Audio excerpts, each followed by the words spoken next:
c'est donc ça que j'ai inventé, vous venez de voir. Vous avez deviné ce que c'était, hein. Apparemment c'est une éolienne d'un genre nouveau, en effet, puisqu'on s'est arrangé pour cacher le principe même de l'éolien. Donc imaginez que dans chaque petite feuille, vous avez vu, il y a un générateur. Entraîné en rotation par le vent, les feuilles tournent sur leur axe et produisent de l'énergie. C'est une idée très simple. Et pour vous donner un peu une représentation de ce que ça produit, c'est à peu près l'équivalent des 80% de besoins électriques d'une famille. C'est grand, ça fait 9 mètres de haut. Ça peut alimenter une quinzaine de réverbères à LED, ou encore l'équivalent de 16 500 km de recharge de voitures électriques. Donc c'est quand même une petite centrale, on peut dire, électrique. Tout ça caché dans une forme organique. Et l'idée m'en est venue, je m'en souviens très bien, c'était en 2011. C'est après l'événement de Fukushima. Souvenez-vous, le tsunami, les images qui passent en boucle, tout le monde bouleversé. Et moi-même, je ne peux pas rester insensible et je me dis il faut arrêter avec ces méga centrales qui concentrent des moyens de production. Et peut-être que la solution, ce serait d'imaginer des petites productions locales, décentralisées, à l'échelle d'une famille, justement, ou de l'entreprise.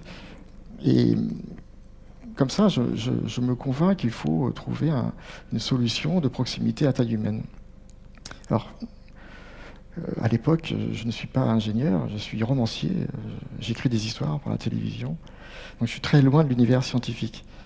Mais c'est peut-être cette raison-là qui m'a donné l'ouverture de l'idée, puisque quand on n'est pas conditionné par un dogme, on a l'esprit libre, et ainsi j'ai pu avoir cette audace, parce que c'en est une, qui va à l'encontre du dogme éolien, qui jure que par la monoturbine à 100 mètres de haut, grosse, possiblement dangereuse, ou en tout cas pour les oiseaux, ou la perte en ligne, enfin plein de phénomènes secondaires.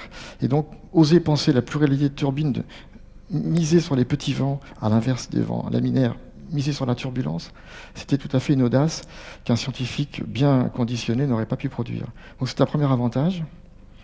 Enfin, en même temps, c'est une limite. Une fois que l'idée est là, ça va être quoi le principe de génération de courant? Bon, n'étant pas ingénieur, je me convainc qu'il faut que ce soit très simple, et costaud, simple pour que je puisse le comprendre, et costaud parce que, ayant fait pas mal de vols, je sais que le vent peut être très destructeur. Et je ne sais pas, j'ai l'intuition de la dynamo.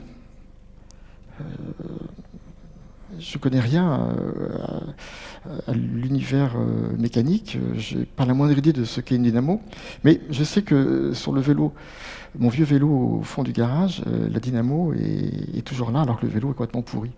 Donc je prends ma dynamo, je la casse avec un marteau parce qu'il n'y a pas de vis, on ne peut pas ouvrir, et à coup de marteau j'arrive à voir qu'en fait il n'y a rien d'autre qu'un aimant qui tourne dans un bobinage de cuivre.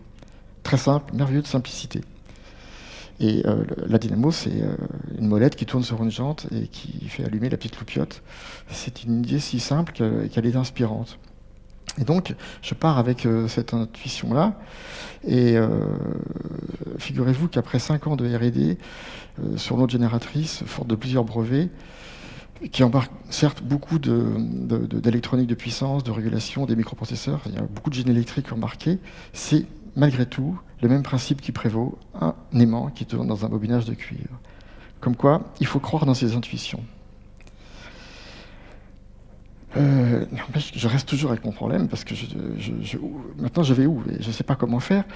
Et par chance, je viens d'une famille qui compte pas mal d'ingénieurs, certains fameux, dont mon oncle Henri, qui est connu pour avoir conçu le programme du Concorde. Donc c'était un crack en turbulence. C'est notre héros d'enfance. On a vu naître l'avion parce qu'ils nous ont parlé. On a vu le dessin de l'aile delta. On a vu le nez qui se penchait, produit comme ça.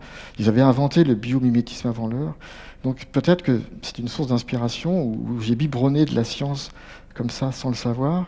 Mais c'est à lui que je pense et vers qui je me tourne pour valider les premiers calculs que j'avais fait à partir de connaissances piquées sur Internet.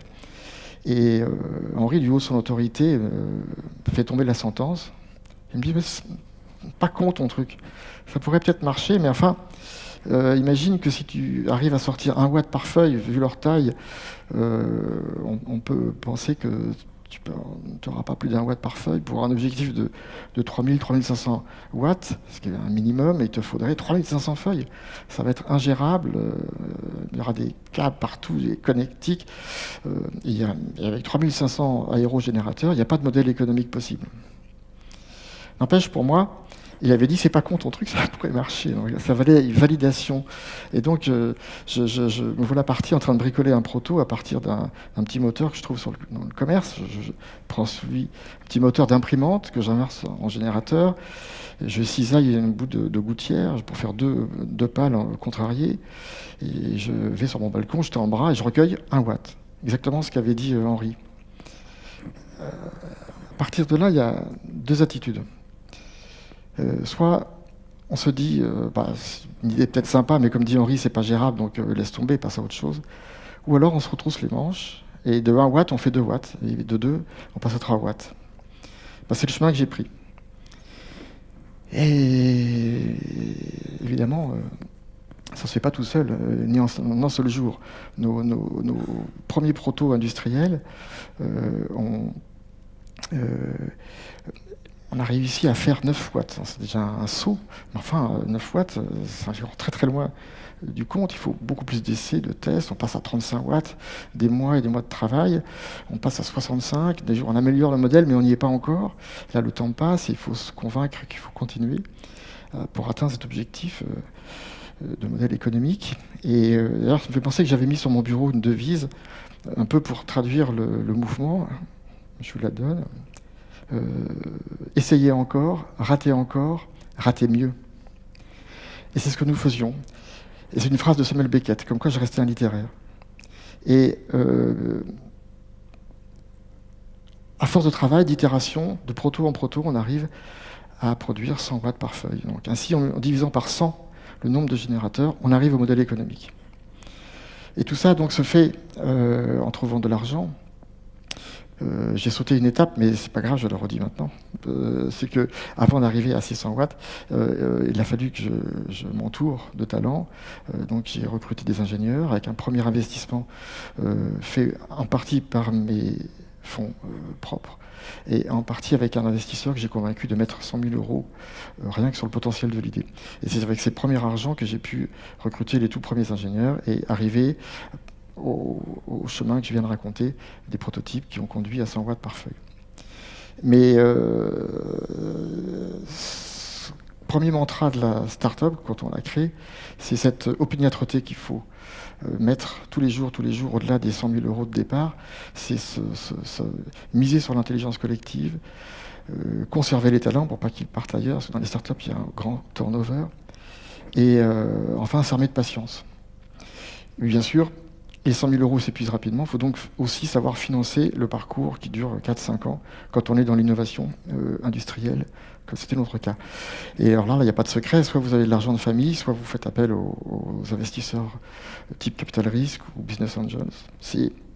Ou alors encore un peu de crowdfunding, le financement participatif, qui marche très bien maintenant, en capital aussi. Et moi, j'ai fait un mix des deux. J'ai levé en à peu près 4 ans 3 millions d'euros, dont 2,4 millions en capital. Avec cet argent, on a pu faire tout un parcours qui a conduit à déposer une quinzaine d'inventions et à multiplier les prototypes, dont une pré-série que nous avons plantée en fin 2015, début 2016. Une pré-série en France, en Suisse, en Allemagne, une dizaine d'arbres, dont les 2 que vous avez vus à la COP 21, qui ont été vus par les 195 nations. Et là, il s'est passé un événement colossal à l'échelle du monde, puisque on a reçu plein de commandes, tout le monde comprenait, tout le monde adhérait, et c'était le moment d'y aller, de passer à la vitesse supérieure. C'est le time to market qui vous impose de sortir le produit. On était arrivé à maturité, c'était bon. Et donc, je recrute des commerciaux, une supply chain pour l'industrialisation. On agrandit les bureaux. Je lance les offres commerciales, j'engage les fournisseurs et on fabrique. On commence. Et en parallèle de ça, pour financer, je lève, en tout cas, j'engage une augmentation de capital Objectif 5 millions, délai 3 mois. Normalement, il faut 6 mois à peu près, à 8 mois, pour lever des fonds de cette importance. Mais là, on est tellement en confiance, porté par l'enthousiasme général, qu'on se dit on va y arriver. Et en plus, j'ai dans mon équipe un ancien ministre de l'économie qui nous a rejoints au capital. Et donc je me dis, aucun problème, on va les trouver les 5 millions. Alors ce mouvement décrit bien la force des startups et en même temps leur vulnérabilité. C'est qu'on est une sorte de mélange d'inconscience, de sûreté de soi, certains diraient de mégalomanie, qui crée une sorte de dynamique positive, mais en même temps une sorte de force aveugle qui vous empêche de percevoir toutes les difficultés qui pointent, il y en a toujours, ou d'entendre les signaux faibles. Pour ce qui a été notre cas, les signaux faibles, c'est la perception du temps. Pour vous figurer, les 100 000 euros de départ m'avaient permis de faire 1 an avec 4-5 ingénieurs. Les mêmes 100 000 euros, on faisait 1 mois. Et donc à un moment, ça va très très vite, l'argent part très très vite, et on n'a pas de chiffre d'affaires. Donc il faut financer par l'extérieur. Et quand l'argent n'arrive pas, c'est l'accident. Et c'est ce qu'on a connu. Alors vous me direz, mais comment se fait-il, avec toutes ces bonnes auspices, ce carnet de commandes plein, comment ça peut arriver? Ça arrive. Il paraît qu'il y a 66 000 sociétés en France par an à qui ça arrive. Donc j'ai pas échappé à la règle. Je m'en veux pour avoir manqué de vigilance et je profite de l'occasion pour en rappeler quelques-uns. Le premier, c'est bien sûr de veiller à gérer ce temps. C'est le plus dur, surtout quand, à la fin, vos propres soutiens, vos actionnaires, vos salariés commencent à douter de vous. Et les qualités d'innovateurs qu'on louait au départ, tout d'un coup, vous sont reprochées comme peut-être responsables des difficultés. Et enfin, ce temps... c'est tous les jours convaincre des investisseurs, tous les jours rassurer les équipes, et en même temps on est poussé par les fonds d'investissement qu'on rencontre pour signer des offres commerciales, pour montrer que le marché est plus profond que la simple apparence ou l'excitation que par exemple la COP21 a suscité. Et un marché profond, c'est quoi? C'est signer des offres commerciales avec l'Amérique, l'Australie, le Japon. C'est ce qu'on fait. Et donc, à un moment, on a dépensé... Enfin, il faut tellement d'argent pour fabriquer tout ce qu'on vend qu'on est en situation limite frauduleuse. La loi du tribunal de commerce le dit. Vendre quelque chose qu'on n'est pas capable de fabriquer, c'est un délit. C'est une escroquerie. Donc, j'ai pris le chemin de la protection du tribunal, qui a ouvert une période d'observation de 6 mois, avec un marché de dupes, parce que pendant cette période, on n'a pas le droit de faire 1 euro de dette. Et nous, la dette est arrivée, avec une relance sur SAF, et ça a arrêté le truc. Liquidation. Et là, du jour au lendemain, vous n'êtes plus rien. Tout ce que vous avez créé en 5 ans, toute cette énergie positive, cette valeur, ces brevets, tout ça, c'est fini. Le bureau, le soir même, vous devez dégager. Tous les contrats s'arrêtent. C'est assez violent. On dit d'ailleurs que beaucoup de suicides, divorces ou dépressions suivent les liquidations. Rassurez-vous, je dis ça à ma femme qui est dans la salle, il n'y aura pas de divorce, ni de dépression. Parce qu'en fait, on est porté par quelque chose de plus puissant, et qui, je pense, qui a à voir avec l'origine de l'idée. Puisqu'elle est inspirée du vivant, c'est une observation de la nature. Tout ce qui est né du vivant pousse et renaît pour peu que le terreau soit bon. Et je pense que le terreau de l'arbre avant est très bon. On l'a démontré plein de fois. Et c'est une solution qui est attendue partout dans le monde. Donc il n'y a pas de doute qu'on va surmonter cet épisode. Et que l'attente formidable des milliers de gens qui ont fait confiance à cette solution, qui l'attendent, qui préparent même leur jardin pour mettre un arbre, je ne les décevrai pas.